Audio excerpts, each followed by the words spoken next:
আজকে আমাদের মাননীয় প্রধানমন্ত্রী দেশনায়ক তারেক রহমান এই মুহূর্তে দিনাজপুরের কাহারোল উপজেলাতে সারা বাংলাদেশ ব্যাপী আগামী 5 বছরে 20,000 কিলোমিটারের খাল খননের যে প্রতিশ্রুতি আমরা বিগত জাতীয় নির্বাচনে ঘোষণা করেছিলাম, সেই 20,000 কিলোমিটারের খাল খননের কর্মসূচি তিনি উদ্বোধন করবেন দিনাজপুরে।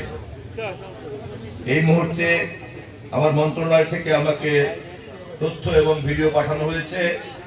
তিনি ইতিমধ্যেই দিনাজপুরের কাহারোলের সেই খাল খনন স্পটে উপস্থিত হয়েছেন। ওনার সঙ্গে একই সঙ্গে সারা বাংলাদেশের আরো 53টি খাল উদ্বোধন করবেন মাননীয় বিভিন্ন মন্ত্রীবর্গরা। আমার দায়িত্ব হচ্ছে এই কুতুবপুর খাল প্রধানমন্ত্রীর সঙ্গে মাননীয় প্রধানমন্ত্রীর সঙ্গে একই সঙ্গে উদ্বোধন করা।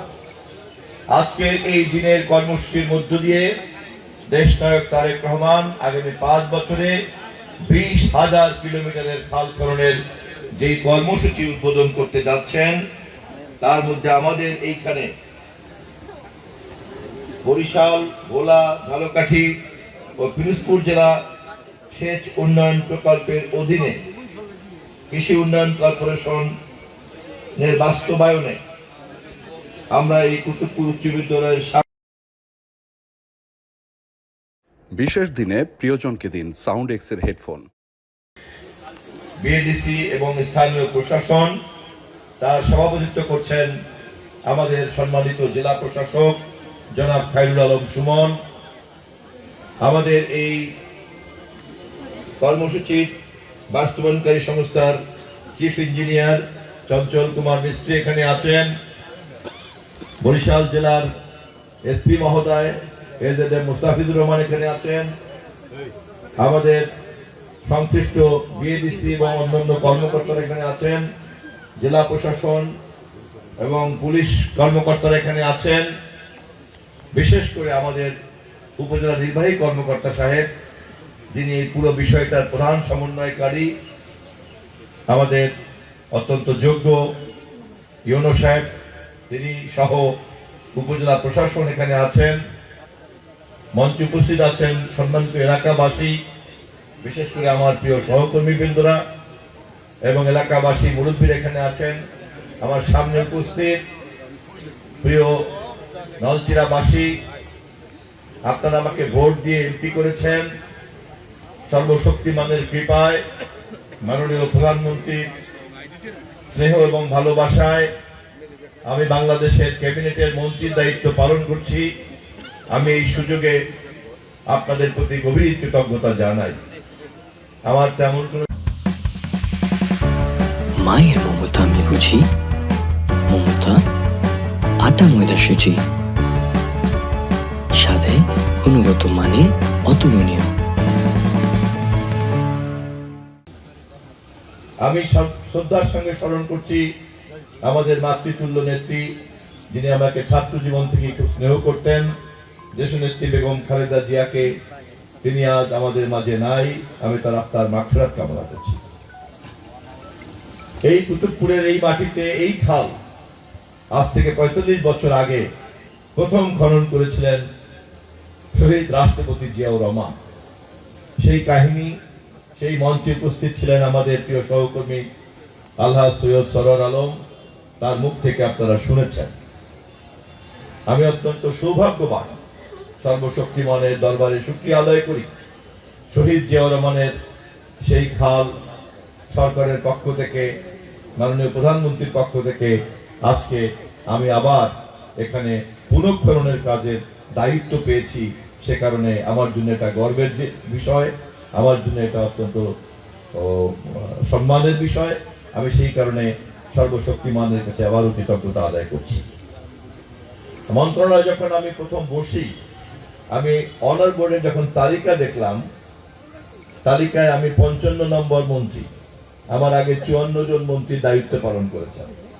আমি তাকিয়ে দেখলাম মরহুম শেখ মুজিবুর রহমান থেকে শুরু করে, মরহুম তাজউদ্দিন থেকে শুরু করে, শহীদ রাষ্ট্রপতি জিয়াউর রহমান থেকে শুরু করে, পরবর্তীকালের সর্বশেষ প্রতিটি সরকার প্রধান এরশাদ এবং পরবর্তীকালে দেশনেত্রী বেগম খালেদা জিয়া, শেখ হাসিনা, ডক্টর ইউনূস এবং সেই তালিকায় সর্বশেষ এখন আমার নাম যুক্ত হয়েছে। আমি সর্বশক্তিমানের দরবারে কৃতজ্ঞতা জানাই যে আমি এই ধরনের ব্যক্তিবর্গের উত্তরাধিকার হিসাবে তথ্যমন্ত্রীর দায়িত্ব পালন করার জন্য মাননীয় প্রধানমন্ত্রী আমাকে দায়িত্ব দিয়েছেন।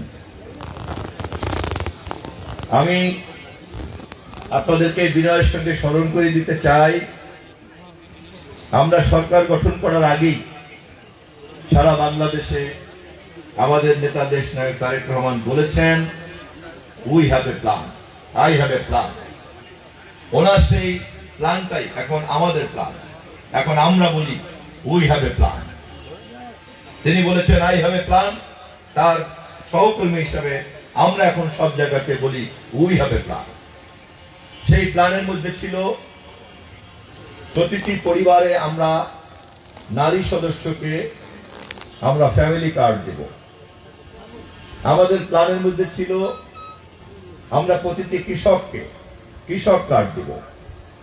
আমাদের প্ল্যানের মধ্যে ছিল 10,000 টাকার কৃষি ঋণ আমরা মওকুফ করব। আমাদের পরিকল্পনার মধ্যে ছিল ইমাম মুয়াজ্জিনদেরকে আমরা সরকারি ভাতার আওতায় আনব। আমাদের প্ল্যানের মধ্যে ছিল আমরা 20,000 কিলোমিটারের খাল খনন করব। আমরা সরকারের বয়স 1 মাস হয় নাই, আগামী 17 তারিখে আমাদের সরকারের বয়স হবে 1 মাস। আমাদের ভোটারদের ভোটের কালির দাগ শুকায় নাই এখনো, অনেকের এখনো কালির দাগ আছে। কিন্তু আমাদের এই 5টি প্রতিশ্রুতি আজকের এই উদ্বোধনের মধ্য দিয়ে, এই 5টি প্রতিশ্রুতি আমরা তারেক রহমানের নেতৃত্বে ইতিমধ্যেই বাস্তবায়ন করেছি ইনশাআল্লাহ। আপনারা দেখেছেন ইতিমধ্যেই ফ্যামিলি কার্ড বন্টন করা হয়েছে। আপনারা দেখেছেন কৃষক কার্ড বন্টন করার জন্য আমরা প্রস্তুত হয়ে আছি। কৃষি ঋণ মওকুফ করা হয়েছে। ইমামদের ভাতা দেওয়ার কাজ শুরু হয়ে গিয়েছে। আজকে খাল খননের মধ্য দিয়ে আমাদের খাল খননের কাজ শুরু হয়ে গেল। আমি মন্ত্রী হিসাবে, সরকারের মুখপাত্র হিসাবে গণমাধ্যমে আমাদের এই তৎপরতার বিবরণ, ঈদের পর সরকারি অফিস খুললে সমস্ত গণমাধ্যমকে ডেকে আমি সরকারের এই তৎপরতার একটা বিবরণ জাতিকে অবহিত করব। আমি আপনাদেরকে শুধু স্মরণ করে দিতে চাই, বিগত দিনের সরকারের সঙ্গে তারেক রহমানের সরকারের পার্থক্য এখানে, তারেক রহমান যা বলেন তা তিনি মিন করেন এবং প্রচলিত রাজনীতিবিদদের মতো কথার কথা তিনি বলেন না।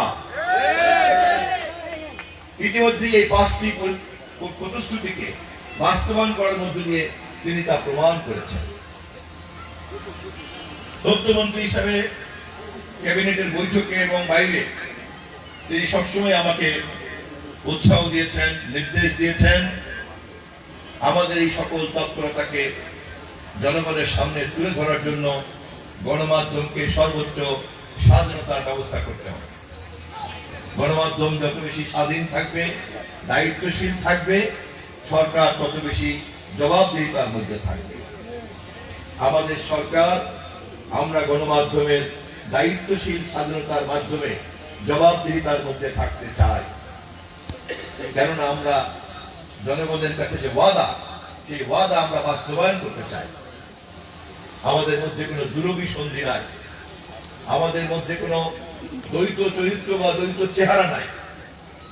আমরা একই কথা বলি, আমরা একই রকম চিন্তা করি, একই কাজ করি এবং তা বাস্তবায়ন করি। আমাদের প্রিয় সহকর্মীদেরকেও মাননীয় প্রধানমন্ত্রীর এই উদ্দেশ্য এবং এই পরিকল্পনাকে ভালো করে অনুধাবন করতে হবে। প্রশাসন, আমলাতন্ত্র তারা তাদের এই দায়িত্ব পালন করবেন সরকারের নির্দেশ অনুযায়ী। ক্যাবিনেট থেকে আমরা যা সিদ্ধান্ত নিব সেই সিদ্ধান্তই তারা বাস্তবায়ন করবেন। তারা হচ্ছে নির্বাহী বিভাগ। আমরা সরকারি দলের নেতা কর্মী হিসাবে ক্যাবিনেটের এই সিদ্ধান্ত বাস্তবায়ন করার ক্ষেত্রে প্রশাসন যন্ত্রকে সহযোগিতা করাই আমাদের কাজ। একটি দায়িত্বশীল রাজনৈতিক দল ভালোভাবে এই কথা উপলব্ধি করতে হবে, সরকারকে সঠিকভাবে পরিচালনা করার জন্যই ক্ষমতাসীন দায়িত্বশীল সরকারি দলকে প্রশাসনের নিরপেক্ষতা বজায়কে নিশ্চিত করতে হবে, প্রশাসনকে সঠিকভাবে কাজ করতে দিতে হবে। আমি আশা করি এই প্রকল্প পরিচালনা যারা করছেন এবং এই প্রকল্প পরিচালনার ব্যাপারে মন্ত্রী হিসাবে আমি যেমন এটাকে নেতৃত্ব দিব, তেমনি আমার সহকর্মীরাও তাকে সহযোগিতা করবেন। সরকারি যে কোনো কাজের সঙ্গেই ঠিকাদারি প্রথা জড়িত, প্রক্রিউরমেন্ট প্রসেস জড়িত এবং পাবলিক মানি খরচ করার বিষয় জড়িত। সরকারি তহবিল থেকে টাকা খরচ করতে হবে, অতএব টাকা খরচ করার এই প্রক্রিয়া খুব পরিচ্ছন্ন হতে হবে। এখানে কোনো অপরিচ্ছন্ন প্রক্রিয়া থাকবে না। আমি আমাদের এই প্রকল্পের ঠিকাদারকে আমি আগামী 2 দিনের মধ্যে ডাকবো। আমি তার কাছে জানতে চাইবো যে তিনি কিভাবে এই কাজ সম্পন্ন করবেন, তার পরিকল্পনা আমাকে তার দিতে হবে। ঠিকাদার হিসাবে তার ন্যায্য প্রফিট তিনি করবেন, কিন্তু বাকিটা জনগণের টাকা জনগণকে কাজের বিনিময়ে বুঝিয়ে দিতে হবে পাই পাই করে। সাব কন্ট্রাক্টর নিয়োগ করার বিষয়ে যদি কোনো সমস্যা থেকে থাকে আমি সে বিষয়ে ঠিকাদারকে ডেকে আমি পরামর্শ করব। এ বিষয়ে কোনো ধরনের কোনো ব্যাড স্মেল তৈরি করতে দেয়া যাবে না। আমাদের প্রধানমন্ত্রীর ভাবমূর্তি, প্রধানমন্ত্রীর বক্তব্য, প্রধানমন্ত্রীর চিন্তা ইতিমধ্যেই দেশবাসীর চেয়ে পেয়েছে। তিনি আমাদের পার্লামেন্টারি পার্টির বৈঠকে, আমাদের জাতীয় সংসদে এবং ক্যাবিনেটের বৈঠকে এবং দলীয় বৈঠকে প্রতিবার আমাদেরকে স্মরণ করিয়ে দিচ্ছেন আমাদেরকে জনগণের কাছে দায়বদ্ধ, জনগণের কাছে জবাবদিহিতা করতে হবে। অতএব আমাদের কোনো প্রতিনিধি জনগণের আক্রোশের মধ্যে যেন না পড়ে, সজাগ থাকতে হবে, সতর্ক থাকতে হবে। এই লক্ষ্যে আমরা আমাদের নির্বাচিত এমপিদেরকে ইতিমধ্যে আমরা একটা প্রশিক্ষণের মধ্যেও নিয়ে এসেছি। দলের পক্ষ থেকে যারা সেই প্রশিক্ষণ শিবিরে কথা বলছেন, যে প্যানেল, সেই প্যানেলের আমিও একজন সদস্য। আমি এই কথা আপনাদেরকে বলছি, সহকর্মীদেরকে, এই কারণে যে মাননীয় প্রধানমন্ত্রীর দলকে জনগণের বান্ধব হওয়ার জন্য তিনি কতটা সিরিয়াস আমাদেরকে কিন্তু এটা অনুধাবন করতে হবে। তিনি আমাদেরকে একটা নির্দিষ্ট সময় পর্যন্ত সুযোগ দিবেন, কিন্তু কেউ যদি দলের জন্য, সরকারের জন্য, প্রশাসনের জন্য প্রতিবন্ধকতা হয়ে পড়ি, বাধা হয়ে পড়ি, সমস্যা হয়ে পড়ি, তাহলে আমাদেরকে দলকে এবং সরকারকেও কঠিন সিদ্ধান্ত নিতে হবে। আমি আপনাদের স্থানীয় জনগণকে আমি অনুরোধ করব, আপনারা দেশের মালিক, আমরা কেবল আপনাদের নির্বাচিত সেবক। আমাদের সঙ্গে এমন ভাবে প্রশ্রয় দিবেন না যে আপনারা প্রজা, আর মন্ত্রী সাহেব আর তার চেলাপালারা হলো সব মালিক। তা না, মালিক আপনারা। আমি এবং আমার সহকর্মীদের সঙ্গে যখন কথা বলবেন অধিকার নিয়ে। আপনারা মালিক। এখন যেহেতু আমি মন্ত্রী, অতএব আমি চাকর। আর এমপি যদি থাকতাম, তাহলে জনপ্রতিনিধি থাকতাম, আপনাদের রিপ্রেজেন্টেটিভ থাকতাম। এখন আমি আপনাদের জনপ্রতিনিধি, একই সঙ্গে আমি জনগণের চাকর। ওনারা যেমন জনগণের এই সরকারি ব্যাজ মনোগ্রাম বহন করেন, এই মনোগ্রাম বহন করেন, আমি যেহেতু চাকর জনগণের, আপনাদের চাকর, সেখানে আমাকেও কিন্তু এই মনোগ্রাম বহন করতে হয়। তাহলে আমার সঙ্গে যখন কথা বলবেন, তখন আপনাকে সেবা দেওয়ার জন্য আপনার নিয়োগপ্রাপ্ত চাকরিজীবীর সঙ্গে যেভাবে কথা বলেন, ওইভাবেই কথা বলবেন। আর আমার সঙ্গে যদি ওইভাবে কথা বলেন, তাহলে আমার সহকর্মীদের সঙ্গে কিভাবে কথা বলবেন তা নিশ্চয়ই আপনারা বোঝেন। বাঁশের চাইতে কঞ্চি বল হতে দেওয়া যাবে না। জনগণের মধ্যে আমাদের ভিত্তি আছে বলেই কিন্তু আমরা নির্বাচনে আজকে বিজয় লাভ করেছি, দেশের ইতিহাসে সবচেয়ে অবাধ নিরপেক্ষ নির্বাচনে বিজয় লাভ করেছি। শহীদ রাষ্ট্রপতি জিয়াউর রহমান, দেশনেত্রী বেগম খালেদা জিয়ার ধারাবাহিকতাতে দেশ নায়ক তারেক রহমানের এই পরিচ্ছন্নতাই কিন্তু আমাদের বিজয়ের প্রধান শর্ত। অন্যান্য শাসকের সঙ্গে জিয়া পরিবারের শাসনের এটাই কিন্তু পার্থক্য। এই পার্থক্য আমাদের প্রত্যেকটি কর্মীকে মাথায় রাখতে হবে। আমরা যদি জনগণের কাছে এই আস্থাকে ধরে রাখতে না পারি, তাহলে তার পরিণতি কি হয় তা আমরা শেখ হাসিনার কাছ থেকে শিক্ষা নিতে পারি। যদি কারো কোনো জ্ঞানের অভাব থাকে, আমি টিকিট কেটে দেবো, দিল্লিতে গিয়ে শেখ হাসিনার কাছে জেনে নেবেন ভুল করলে পরে তার খেসারত কতটা দিতে হয়। আমি আজকে আর কথা বাড়াবো না। খাল উদ্বোধনের ক্ষেত্রে জনগণের কাছে একটা প্রশ্ন বারবার আসে। বিএডিসির কর্মকর্তাদেরকে আমি এ ব্যাপারে একটু সজাগ থাকতে বলব। খাল খননের উৎসস্থল থেকে এর শেষ বিন্দু পর্যন্ত পানি প্রবাহ নিশ্চিত করতে হবে। খাল খনন প্রকল্প কিন্তু ঠিকাদার আর ইঞ্জিনিয়ারের টাকা পয়সা আয় করার জন্য হতে পারে না। খাল খনন প্রকল্প হচ্ছে কিন্তু নদীতে পানি প্রবাহ করে কৃষি জমিতে পানি পৌঁছানোর জন্য। অতএব আমাদের মধ্যে যারা আমরা অসৎ ঠিকাদার আছি এবং অসৎ প্রকৌশলী আছি, আমরা যেন কোনো সিন্ডিকেট তৈরি করে খাল খননের নামে সরকারি টাকা চুরি করার প্রকল্প কিন্তু তৈরি করতে দেওয়া যাবে না। দূরবীন লাগিয়ে আমাদেরকে দেখতে হবে উৎসস্থলে পানি আছে কিনা, এবং যেখানে গিয়ে পানিটা পৌঁছাবে সেই পানিটা কৃষকের কৃষি জমিতে পৌঁছালো কিনা, এই কুতুবপুরের খাল সেইভাবে পানি প্রবাহিত হয় কিনা, এ ব্যাপারে পাহারা দেওয়ার জন্য আপনারা যারা এলাকাবাসী আমার সামনে আছেন, আপনাদেরকে আমি দায়িত্ব দিয়ে রাখলাম। আপনারা তদারকি করবেন। মন্ত্রীর নেতৃত্বে সরকার যে কাজ করলো সেই কাজের সেবা আপনারা পেলেন কি পেলেন না। যদি আমাদের সরকারের কোন লোক এ ব্যাপারে ভুল ভ্রান্তি করে, আমাকে আসামির কাঠগড়ায় দাঁড় করবেন। আপনার বিএডিসির ইঞ্জিনিয়ার কাজ করে নাই, আপনার অমুকে কাজ করে নাই, আপনার তমুকে কাজ করে নাই, এবং তাদের মনোনীত ঠিকাদার সে কাজ করে নাই, ঠিকাদারের মনোনীত সাব কন্ট্রাক্টর সে কাজ করে নাই। আপনারা সারাক্ষণ নজরের মধ্যে রাখবেন। কুতুবপুরের এই খালটি আলিয়াল খা থেকে পানি আসবে, এবং এই খালের শেষ সেটাও হবে গিয়ে আলিয়াল খা। আলিয়াল খা থেকে শুরু হবে, আবার শেষ হবে আলিয়াল খা। পুরো খালটা 5 কিলোমিটারের। আজকে আমরা 2 কিলোমিটার উদ্বোধন করলাম। এরপরে এক্সটেনশন হবে বাকি 3 কিলোমিটার। 5 কিলোমিটারের খাল পর্যায়ক্রমে হবে। আমাদের এই উপজেলায় সারা দেশব্যাপী 20,000 কিলোমিটারের মধ্যে আমাদের এখানে আমরা 120 কিলোমিটারের খাল আগামী 5 বছরে আমরা খনন করব। তার মধ্যে 2 কিলোমিটার আজকে খনন করার কাজ শুরু করলাম। আরো 118 কিলোমিটার খাল যদি আল্লাহ আমাকে আয়ু দেয়, তাহলে আপনাদের এমপি থাকা অবস্থায়, মন্ত্রী থাকে কিনা তো প্রধানমন্ত্রী জানেন, সেটা আমি জানি না, তবে যদি আয়ু থাকে আগামী নির্বাচন পর্যন্ত আপনাদের এমপি হিসাবে এই 118 কিলোমিটার খাল পর্যায়ক্রমে আমরা সম্পন্ন করব।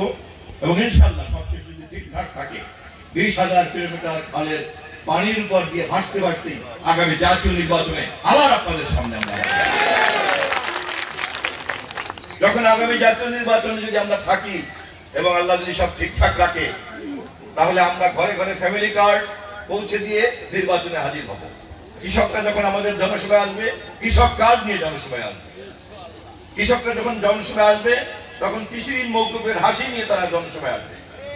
এবং এই খাল খননের ফলে আমাদের এখানে যেমন 900 হেক্টরের এই নতুন করে আবাদযোগ্য জমি তৈরি হবে, তেমনি এই 20,000 কিলোমিটার যখন আমাদের খাল খনন হয়ে যাবে, তাহলে কত লক্ষ হেক্টর জমিতে আবাদযোগ্য হবে।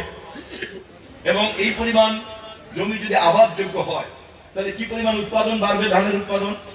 এবং ওই পরিমাণ যদি ধানের উৎপাদন আমরা বাড়াতে পারি, তাহলে আমরা এখন যে 15 লক্ষ টন আমাদেরকে আমদানি করতে হয়, ওই আমদানিটা আমাদের করতে হবে না।